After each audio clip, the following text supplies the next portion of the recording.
पिछले वीडियो में हमने 15 इम्पॉर्टेंट क्वेश्चन को पढ़े थे। इस वीडियो में हम लोग 15 और मोस्ट इम्पॉर्टेंट क्वेश्चन करेंगे। पहला क्वेश्चन है कि प्रकाश का प्रवर्तन किस कारण होता है। तो प्रकाश का प्रवर्तन, पहला विकल्प है परावर्तन, सेकंड विकल्प अपवर्तन, थर्ड विकल्प माध्यम बदलने पर गति बदलने से, और डी विकल्प प्रकाश का अपघटन। तो इसका जो राइट आंसर है वो प्रकाश का प्रवर्तन किस कारण होता है, तो माध्यम बदलने पर गति बदलने से इसका क्या हो जाता है, प्रवर्तन हो जाता है। तो यानी विकल्प सी इज राइट आंसर। अगला क्वेश्चन है आपका कि प्रकाश की गति सबसे अधिक होती है। प्रकाश की गति किसमें सबसे अधिक होती है? जल में, वायु में, कांच में, तेल में।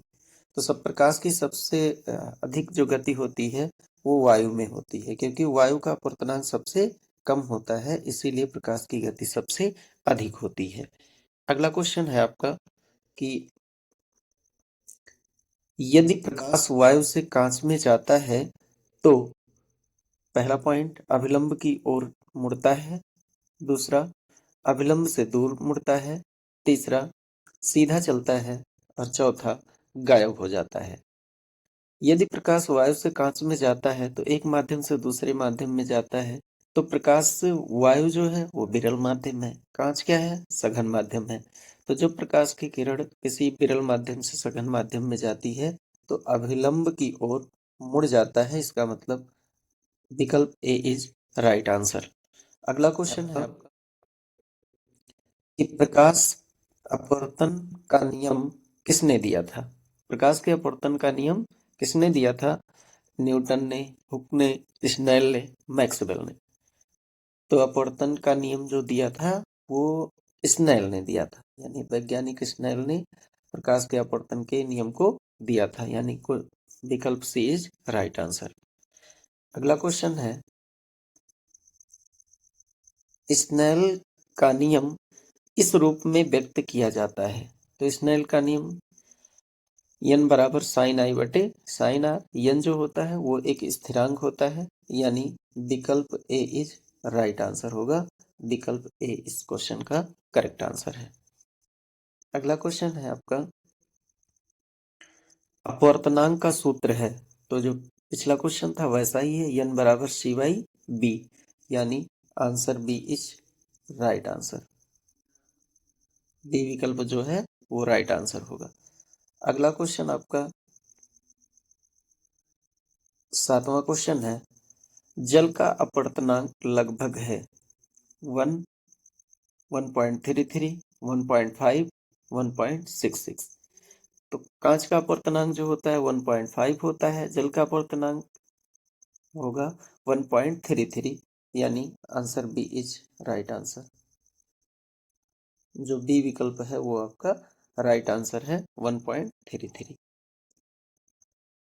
8वां क्वेश्चन है आपका कांच का अपवर्तनांक लगभग है। अब देखो इसमें कांच का अपवर्तनांक पूछ लिया, पहला 1, 1.33, 1.5, 1.7। तो कांच का अपवर्तनांक कितना है? 1.5 है, यानी विकल्प सी इज राइट आंसर। अगला क्वेश्चन है आपका यदि प्रकाश जल से वायु में जाता है तो वह, अब देखो जब प्रकाश किसी सघन माध्यम से विरल माध्यम में जाता है तो वह अभिलंब से क्या होता है, दूर हट जाता है, यानी आंसर बी होगा इसका, यानी बी इज राइट आंसर। अगला क्वेश्चन 10वां अपवर्तन के दौरान कौन सी राशि अपरिवर्तित रहती है। मोस्ट इंपॉर्टेंट क्वेश्चन है कि जब प्रकाश का अपवर्तन होता है तो कौन सी राशि परिवर्तित नहीं होती है।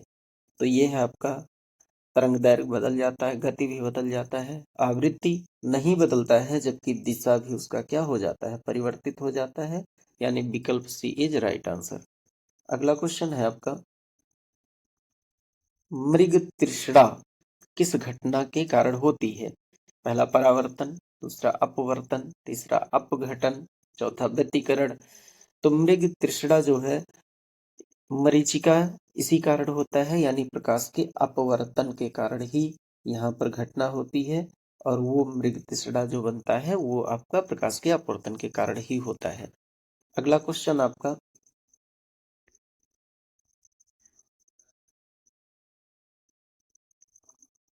जब प्रकाश समान माध्यम से गुजरता है तो वह मुड़ जाता है, सीधी रेखा में चलता है, गायब हो जाता है और झुक जाता है।